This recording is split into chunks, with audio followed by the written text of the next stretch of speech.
I'm sitting with 3 members of Partybeat. Now, they're a band that do the most excellent party venues all up and down the East Midlands. They are based in Grantham. They do some fabulous events. I'm sitting with Sonia Marnie, Steve Topham and Paul Fairy. Do you want to tell me how you got started doing this, how you all came together? Well, the abridged version, it was Tracy Abbotsfault, the guitarist. He badgered me to coming down and playing bass, which I wasn't a bass player, I was a guitarist really. And then we practiced for a bit and then decided to do a gig, and we were called Dead Flies in Wet Lacquer. Where did that name come from?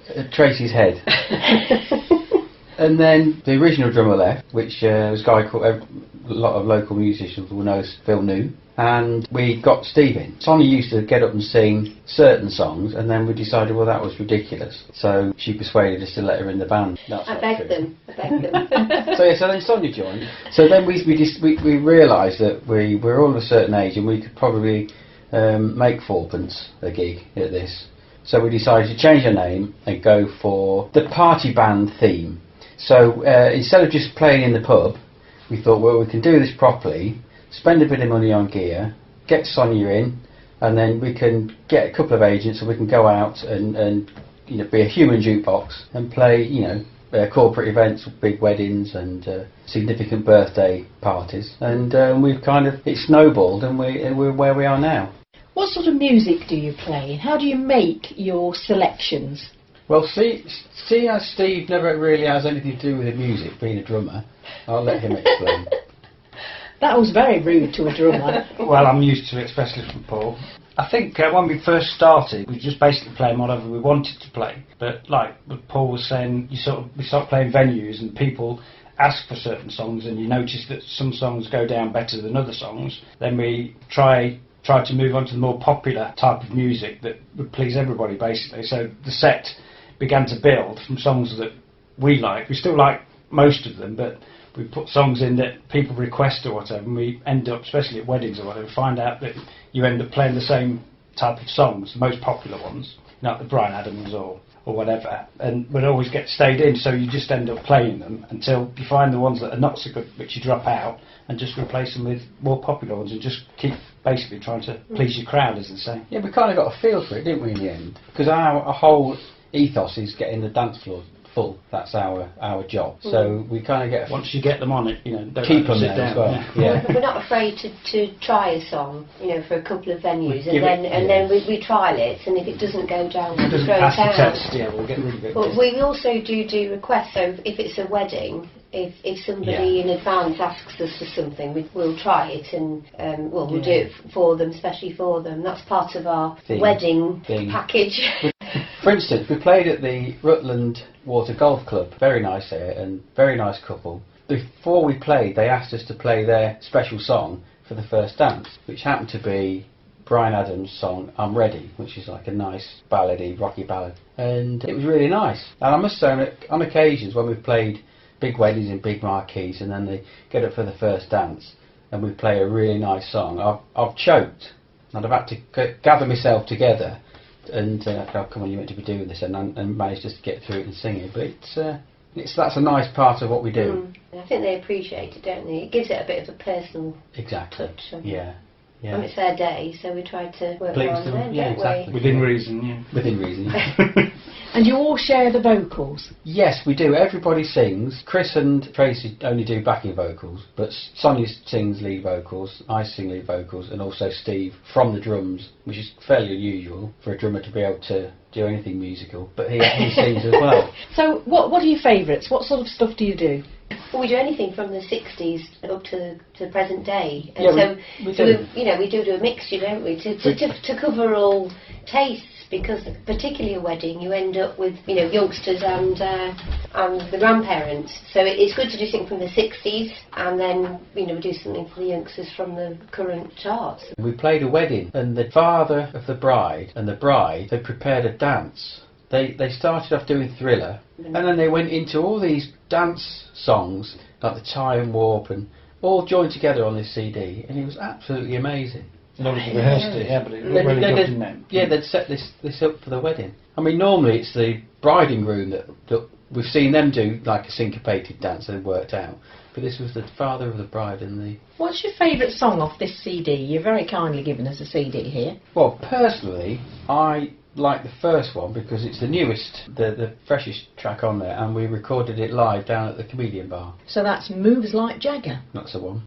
You've got a website, very colourful website, because I've been and had a look, and it's www.partybeat.co.uk. It looks quite a new site. It's fairly new, yeah. We've obviously had a website for years, but we have recently spent a bit of time and money on it, and we're quite pleased with how it looks now. How do you put a package together for an event? Well, for instance, if it's someone phones us up, it's a big corporate event, we can provide obviously the band. We have our own DJ as well, Daniel Poole, absolutely brilliant. His DJ, he gets up and sings, and he also packs the gear away at the end of the day. And he only costs £5 a night. He's brilliant.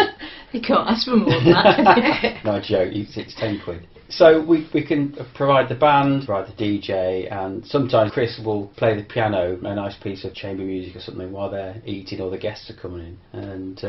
And sometimes he takes his mittens off and it sounds quite good. We do a lot, yeah. We've got some good lighting equipment as well. Yeah, we spent money on the gear, haven't we? So we've got good lights and good light show, and also obviously we've got our own PA. We're totally self-sufficient.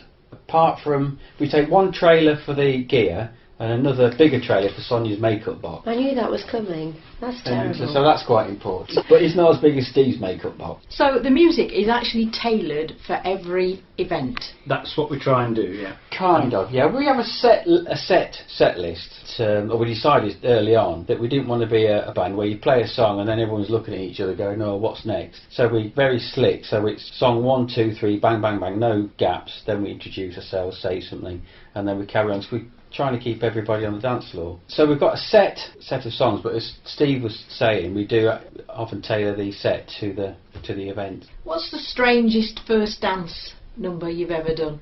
Generally, we get really. In fact, that's part of the fun. I mean, we do enjoy. It could get monotonous if you're always playing the same song. So, actually, rehearsals can be a bit of fun if you're working towards a song and doing the harmonies. Yeah, it can be, but I love it when we do a new one. I mean, it's a bit scary sometimes. We do sometimes, especially if it's a quite difficult one, we go to a lot of trouble to try and get it right, and then it's just a shame that we only play it once and then we sort of forget it. I often feel that we do put a lot of effort into learning the first dance song. You really enjoy singing it and playing it, and then it's gone. You don't do it again. And how emotional do you get? Quite emotional sometimes. Yeah, I've choked a couple of times. Need a box of tissues. Yeah, when we've gone out, it's you're in a lovely marquee. It's a lovely summer's day, and the lovely summer's evening rather. Time we pipe up, and you've learnt the song. Just get together, and it's like a scene out of a film. And it's a couple of times I've had to pull myself together. We get to see some nice venues as well now. I thought we knew what you were going to say then. Yeah, we do. Really nice venues, and some of them in the grounds and everything. Yeah. We've had some Christmas do's at Forsley Hall, haven't we? That was stunning. The decorations we've done, Stoke Rochford. Yeah, that's the other thing. Christmas parties leading up to Christmas, they're great fun because everyone's in the mood for a good time, and it's great fun. And sometimes Steve even dresses up as Father Christmas. And the food's very nice. It's a social thing for us as well. I mean, we go, we treat it as a night out. We all get on really well. We've all got kids of the same age. So we've got other things in common, and it is a nice family, really. We are. It is good, yeah. Do you have a costume for the band? Yes, we do. Sonia's in charge of that department. Yeah. Well, we're black and white. First half black and white, and the guys have got these new jackets. They're very swish jackets, like military jackets. Military style, yeah. And usually we do something in red, which is a bit sort of our colours, because Partybeat, we tend to keep with the red theme. I think that's the most difficult part, is knowing what to wear, isn't it? You know what I mean? Because with weddings especially, we sort of all like to get dressed up for the first set, so basically we're mingling in with the crowd if it's sort of, dinner jackets or whatever. And then we come to the second spot, we can basically wear what we want. Yeah, we do keep it colourful. We're trying to have a bit of a theme, don't we? Yeah. Because it's identifying that you're in the band. It's looking together without being over the top, really. Yeah. I mean, this sort of age we are, we're not youngsters, but Speak for yourself. We're not youngsters, but we need to look smart. How long does it take you to set up? Depends really, because some places are different than others. You can play in a hall and it's that echo where you have to mess around more with the sound, but if you play in a marquee, basically the sound most of the time sounds pretty perfect, so we can sort of get it down to an hour and a half or something. Yeah, probably about that. We tend to have trouble getting the sound right in a small venue because you've got sound bouncing off all over the place. A live drum kit as well. Yeah, live it can get in a small room it can be quite noisy and it's difficult to get the sound lower, isn't it? That's why we normally put you in the car park. Yeah. Have you ever played anywhere that's got the automatic cutout if you play too loud? Yes. Oh, and we've also played, well, the disco. We had silent disco once, didn't we? That was the most amazing thing we've ever seen. A silent disco is where the DJ puts on the music, but you can only hear it if you put on the headphones. So he's got hundreds of pairs of wireless headphones. So you put the headphones on, you can hear the music, and there's people dancing with the headphones on into the music, and all you can hear, if you haven't got the headphones on, is people stomping about on the dance floor. And it's absolutely bizarre. It is bizarre, and it was at a venue and quite away from here anyway. Northamptonshire, yeah. So that they'd got these really strict limitations on the noise.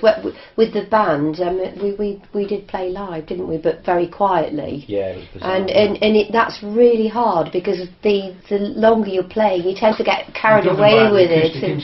Yeah. But it was incredible. We were packing things away, and people were jigging around to we don't know what. With the headphones we couldn't hear it. Amazing. Have you got a favourite? I like Don't Stop Me Now because everybody gets on the dance floor and it's a winner. we have We've everybody had singing. 12 It's by their then, chance for a sing along. We've had 12 of those. That's, Absolutely. fantastic. And Steve, how about you? What's your favourite party beat track? I like One Way and I like Dance With Me Tonight, but I'd have to agree with Don't Stop Me Now because basically that's the one that by the time we play it everybody's probably relaxed and it gets them all up and really going, and the challenge is for us sometimes just to make sure that everybody gets up, even the ones that are a bit reluctant to dance, but that's all part of the fun I think, just to make sure that everybody really enjoys itself.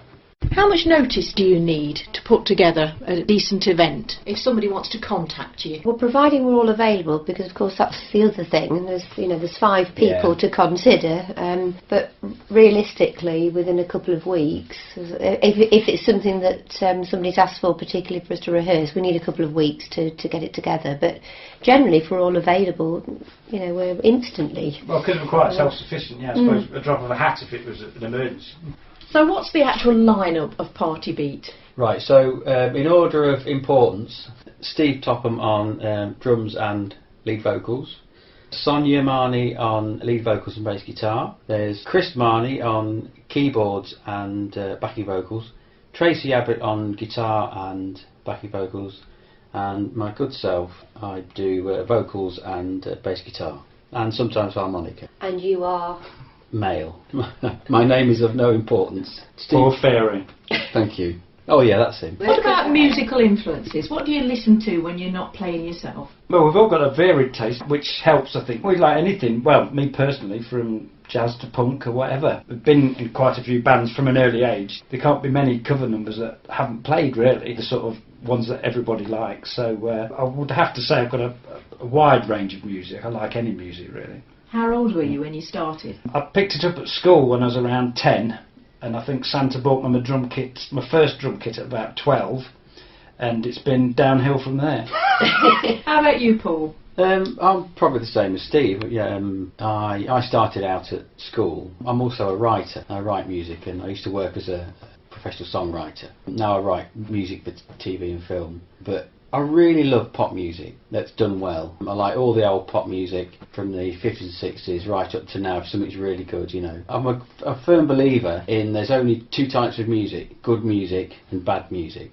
And also done some writing with Chris from the band, and he's got a huge knowledge of classical music and show music, and I'm pulling influences from that, which is fantastic. That's a lot of music I don't know. We've all got different completely different things we like, and it's great. So let's run through the actual genres that the the band covers? Our main thing is songs people can dance to, get people on the dance floor. So we do a bit of Motown, we do a bit of Rock and roll. we do a bit of ABBA, we do out and out rock, do a couple of Led Zeppelin numbers sometimes, we do Bon Jovi, and Bryan Adams and that sort of thing. And we do a couple of Elvis Costello numbers. We've done Elton John stuff. Sonia Sings, Blondie. The one we've just done, the most recent one, is a song I didn't know by Etta James called Something's Got a Hold on Me.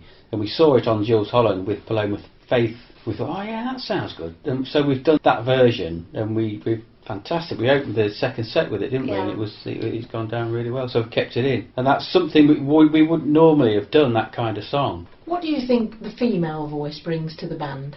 Well, we're quite flexible, so it allows us to do duets. Paul and I do duets, and we can just do a bigger range of songs, can't we? Generally, it just gives us flexibility, and also it's quite interesting with the harmonies. We occasionally have just a vocal rehearsal, and our voices just seem to blend really well. That is true. There's one point in the set, and it's right at the end, and we do a rock and roll medley, and we do Do You Love Me in African. Do you love me? Do you love me? There's a bit in it where there's a 3-part harmony, goes from major to minor, and it's my favourite part of the set because the three of us are just locked right in, and it's really nice. So I think Sonia brings a lot more than just vocals to the band. She's a bass player as well, and it gives a huge scope. People watching us, from a visual point of view, it's another dynamic because we kind of interact together when we're singing, and it's good. You really love doing this, don't you? It's what we do, you know. It's the best hobby I've ever had. We've always been in bands, and if you're lucky enough to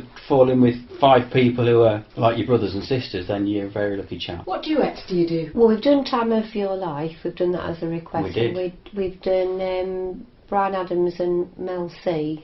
Baby When You're Gone. Baby When You're Gone. But actually, what we have done is we've turned songs into duet. So we do Rockin' Robin, don't we? And it's really become a duet. It's evolved out of the fact that there's 2 voices going. So we split songs down, we share them. We turned Moves Like Jagger into a bit of a duet. And the Black Eyed Peas, you sing a bit and I wail away in the background. That's good. It's all up tempo, all dance songs, 4 on the floor, or air guitars when we do the rock stuff. You know, get everybody joining in. So you follow your own disco when you start a set off? Yes, but having Dan there, Daniel Paul, he's an absolute diamond. Because he gets everybody going, he eases them in, and then he gets them all up to a certain level, and then they're all on the dance floor. He introduces and we take over. So nobody sits down? Not if we can help it. Only me at the end. Has anything ever gone wrong? Well, yeah, sometimes. I remember once we played at it was a 100-year centenary of this cricket club. After driving the van across the cricket pitch, which I got in trouble for, we were still playing, weren't they? Yeah, I scored a 4. We started playing and my bass amp stopped working. Turned around to Chris and my bass amp stopped working, can you fill in? So for the rest of the night I mimed and Chris just played the bass notes on the left hand. You were playing air guitar? I was playing the best you'd ever played as well. Thank you, I think I might do that from now on. and that was the same night that they asked us to carry on because they didn't want to go home. That's right. Keep playing. So we kept playing till I was too pale to carry on, and then Dan took over on the disco. And apparently this guy turned up in his pyjamas and threatened to knock Dan's lights out if he didn't turn the disco off. And he went out back to bed, I think, this guy. So what's the best way to get in touch with you? If you send us an email on our website, we have a direct inquiry page on there, www.partybeat.co.uk. Thank you very much.